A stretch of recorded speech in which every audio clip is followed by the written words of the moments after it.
School was intended on this continent to be, as it had been in northern Germany, a fifth column into the burgeoning libertarian condition where disenfranchised and oppressed groups were clamoring for some kind of seat at the bargaining table. School was to be a surgical incision into which the class-based management theories of England were to be inserted to interdict the liberty traditions. England's multi-layered social class is simply a modern-day representation of Julius Caesar's advice that when you're overwhelmed by the enemy, you divide them and conquer them that way by setting them against each other. The method was to be by infiltration into the minds of children, out of sight of their parents.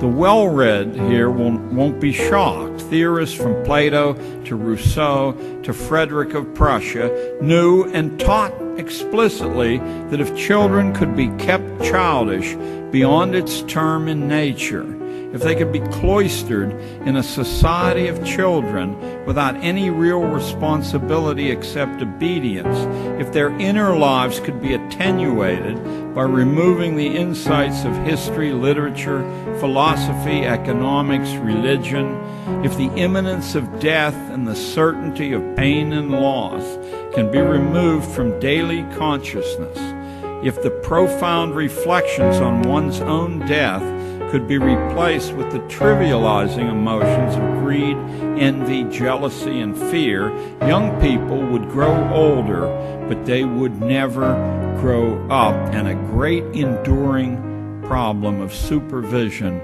would be solved. For who can argue against the truth that childish and childlike people are far easier to manage than critically trained, self-reliant ones? And now you're ready to hear the 6 purposes of modern schooling taken directly from Dr. Inglis's book.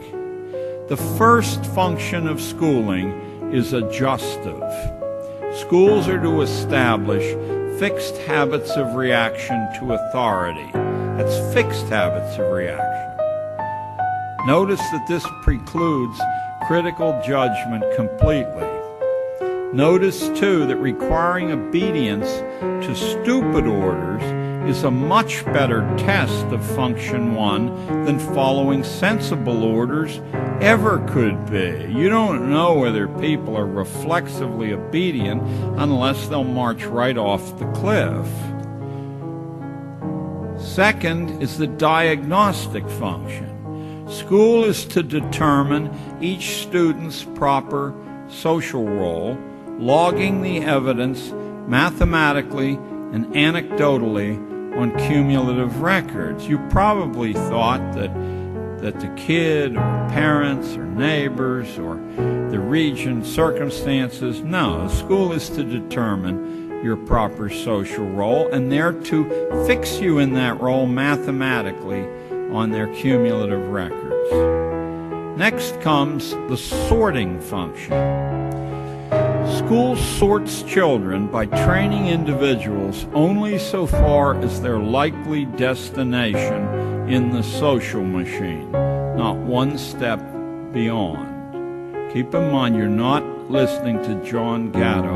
You're listening to the man for whom the honor lecture in education at Harvard is named. The fourth function is conformity. As much as possible, kids are to be made alike. Whatever the background they come from, they're to be made alike. This is not done from any passion for egalitarian ideals, but so that their future behavior will be mathematically predictable in service to market research and government research. Next comes the hygienic function. This one's my favorite. This has nothing to do with individual health, but it has a lot to do with the health of the race, at least as Inglis or Darwin or his first cousin Galton saw it. Hygiene is a polite way of saying that school is expected to accelerate natural selection by tagging the unfit so clearly. That's what all those little humiliations from first grade on, that's what all the posted list of ranked grades are about, so clearly that the unfit will drop from the reproduction sweepstakes, either in despair or because their likely mates will have accepted the school's judgment of them as terminally inferior. And last comes a fancy Latin word, the propaidutic function. That's a fancy word meaning that a small fraction of lucky kids will quietly be taught how to take over management of this continuing project. Guardians of a population deliberately dumbed down and rendered childlike in order that government and economic life can be managed with a minimum of hassle.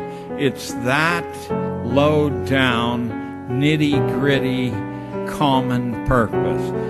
Not Marx's grand warfare between classes and greedy captains of industry. It's simply so that management will have a minimum of hassles.